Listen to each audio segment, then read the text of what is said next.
Nous allons maintenant rechercher à simplifier cette expression analytique qui est donnée en radians. La première chose à faire dans ce cas est, pour commencer, de placer sur le cercle un angle alpha quelconque. Quelconque, mais nous essayons souvent de prendre un angle de plus ou moins 20 degrés. Ensuite, nous allons nous attarder réellement à ce que l'on nous demande. On nous demande le sinus de pi demi moins alpha. La première chose à faire est de placer cet angle pi demi moins alpha. Pi demi, je sais qu'il se trouve ici, moins alpha. Je vais donc me retrouver plus ou moins à cette distance. Nous avons donc l'angle ici,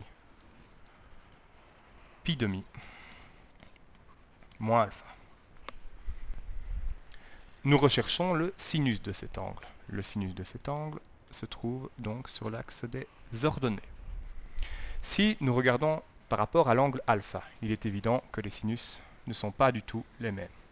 Par contre, nous pouvons voir que le sinus de l'angle pi demi moins alpha, c'est la même chose que le cosinus de l'angle alpha.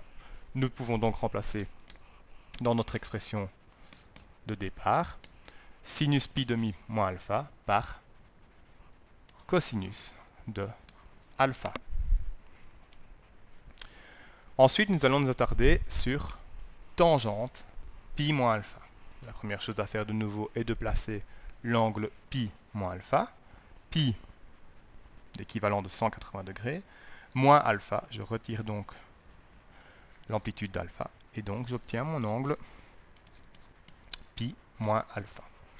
On me demande la tangente de cet angle. Il est donc évident qu'il me faut l'axe de la tangente, que je vais tracer immédiatement.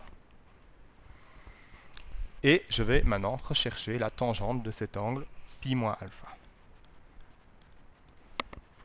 La tangente se trouve donc ici. Si je regarde de nouveau par rapport à alpha, sa tangente se trouve ici. Nous remarquons que cette longueur et cette longueur sont identiques. À une différence près, puisque la tangente de alpha dans ce cas-ci est positive, tandis que la tangente de pi moins alpha est-elle négative. Et donc, au lieu d'écrire tangente pi moins alpha, nous allons noter moins tangente de alpha. Nous allons continuer notre raisonnement avec le dénominateur. Le dénominateur, c'est sinus pi plus alpha. Je vais placer mon angle pi plus alpha. Pi plus l'amplitude de alpha, nous nous trouvons ici. Voici l'angle pi plus alpha. Nous recherchons le sinus de cet angle. Je regarde donc sur l'axe des ordonnées et je trouve la valeur qui est ici. Valeur qui est donc négative.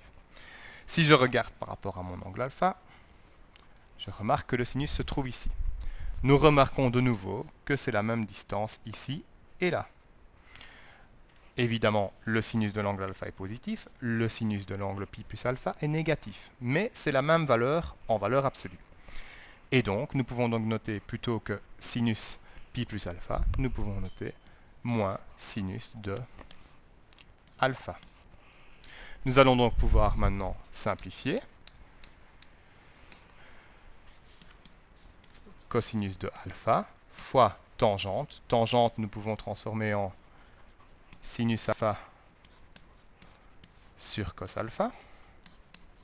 Évidemment, c'est moins tangente, donc ce sera moins sinus sur cos alpha.